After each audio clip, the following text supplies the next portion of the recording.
Cyber ફ્રોડની વધતી માયાજાળ પર સરકાર હવે સકંજો કસી રહી છે।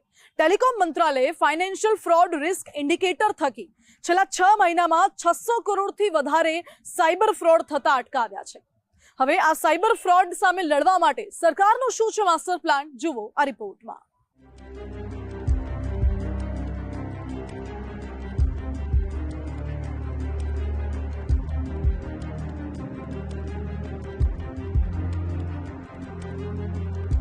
મોબાઈલ થકી જીવન જરૂરી ચીજવસ્તુઓની ઓનલાઈન ખરીદી અને નાણાકીય ટ્રાન્ઝેક્શન કરતો યુવા વર્ગ મોટી સંખ્યામાં હિન્દુસ્તાનમાં ઉભરી રહ્યો છે। દુનિયામાં સૌથી વધારે ઝડપથી ઓનલાઈન ખરીદી ભારતમાં વધી રહી છે। આ ઉપરાંત ઇન્ટરનેટ બેન્કિંગ થકી પણ વેપારીઓ અને ઉચ્ચ શિક્ષણ વર્ગ રૂપિયાની હેરફેર સરળતાથી કરવા લાગ્યો છે। હાઈટેક ટેકનોલોજીનો ઉપયોગ સમય, શ્રમ અને ઉર્જા સહિત અનેક બાબતે રાહત આપનારો રહે છે। ઓનલાઈન ખરીદી સમયે દૂર રહેલા ઠગબાજોની જાળને ઓળખવી પણ તેટલી જરૂરી છે। જો ભૂલથી પણ કોઈ વ્યક્તિને પાસવર્ડ કે જરૂરી દસ્તાવેજ આપ્યા તો ગણતરીના સેકન્ડોમાં જ તમારી જીવનભરની બચત સ્વાહા થઈ શકે છે। સાયબર ઠગબાજોની જાળથી બચવા માટે સૌએ સાવચેતી ચોક્કસ રાખવી જોઈએ। એટીએમનો પિન નંબર કોઈ પરિચિત વ્યક્તિ કે મિત્રને વિશ્વાસમાં આપીને ઠગાઈનો ભોગ બનનારા લોકોની સંખ્યા વધી છે। આ ઉપરાંત મોટા આર્થિક ફાયદાની લાલચભરી લિંક ઓપન કરતા થોડીવારમાં તમારા મોબાઈલનો ડેટા હેક કરીને ખાતું સફાચટ થઈ જવાની શક્યતાઓ પણ રહેલી છે। કેન્દ્ર સરકાર, રિઝર્વ બેંક ઓફ ઇન્ડિયા અને ટેલિકોમ મંત્રાલયના અધિકારીઓ મળીને ઠગબાજો પર સકંજો કસવા માટે અનેકવિધ આયોજન વિચારતા રહે છે।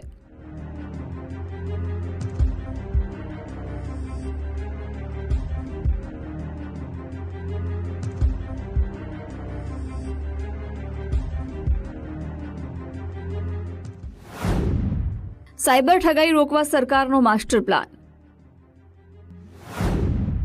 6 મહિનામાં 600 કરોડથી વધુ રૂપિયા બચાવ્યા। મોબાઈલ થકી જોખમની અલાયદી જાણકારી મેળવી। ફાઇનાન્શિયલ ફ્રોડ રિસ્ક ઇન્ડિકેટર આખરે છે શું? દેશભરમાં સાયબર ફ્રોડના સંખ્યાબંધ ચોંકાવનારા કિસ્સાઓ સામે આવ્યા છે, જેમાં સાયબર ઠગાઈ કરનારાઓએ સામાન્ય લોકોની સાથે રિટાયર્ડ બેંક અધિકારી અને નિવૃત્ત પોલીસ અધિકારીઓને પણ છાશવારે નિશાન બનાવ્યા છે। તો અનેક જાણીતા બિઝનેસ જૂથના સંચાલકો પણ છેતરપિંડીનો ભોગ બન્યા છે। ભારત સરકારના સંચાર મંત્રાલય મારફતે એક રિસ્ક બેઝ મેટ્રિક્સ સિસ્ટમની અલાયદી ગણતરી માંડવામાં આવી છે, જેમાં મોબાઈલ નંબરને ફાઇનાન્શિયલ ફ્રોડ સાથે જોડાયા। મોબાઈલ નંબર જોઈને આપોઆપ ખતરાનું સ્તર નક્કી કરે છે। દરેક મોબાઈલ ધારકને ઓછા જોખમી કે વધારે જોખમી તબક્કામાં વર્ગીકૃત કરવામાં આવે છે। આવા નંબર ઉપર ડિપાર્ટમેન્ટ ઓફ ટેલિકમ્યુનિકેશનની ડિજિટલ ઇન્ટેલિજન્સ યુનિટ એક્ટિવ થાય અને ડિસ્કનેક્ટ મોબાઈલ નંબરનું લિસ્ટ સ્ટેક હોલ્ડર સાથે શેર કરે।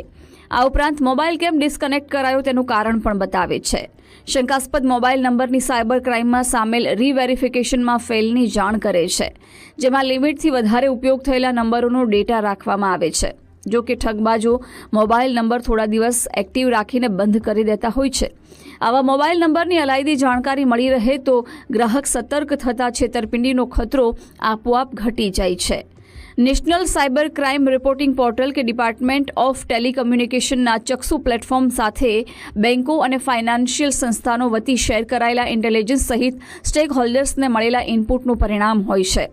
આ સ્ટેક હોલ્ડર્સ બેંક, એનબીએફસી અને યુપીઆઈ સર્વિસ પ્રોવાઇડર્સને સર્વોચ્ચ પ્રાથમિકતા સાથે કાર્યવાહી કરવા અને સુરક્ષા સંબંધિત પગલાં લેવા સશક્ત બનાવે છે।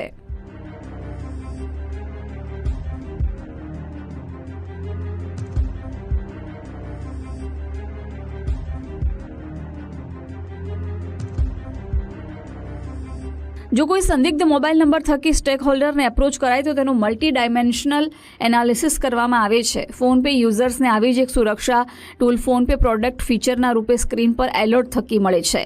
કેન્દ્ર સરકારે દેશભરની 1000થી વધારે બેંકને નાણાકીય હેરફેરના મોરચે સુરક્ષિત બનાવી છે, તો અનેક થર્ડ પાર્ટી એપ્લિકેશન પ્રોવાઇડરને પણ સલામત બનાવાયા છે, જ્યારે સંખ્યાબંધ પેમેન્ટ સિસ્ટ ઓપરેટર્સને પણ સલામત ડીઆઈપી સાથે જોડવામાં આવ્યા છે।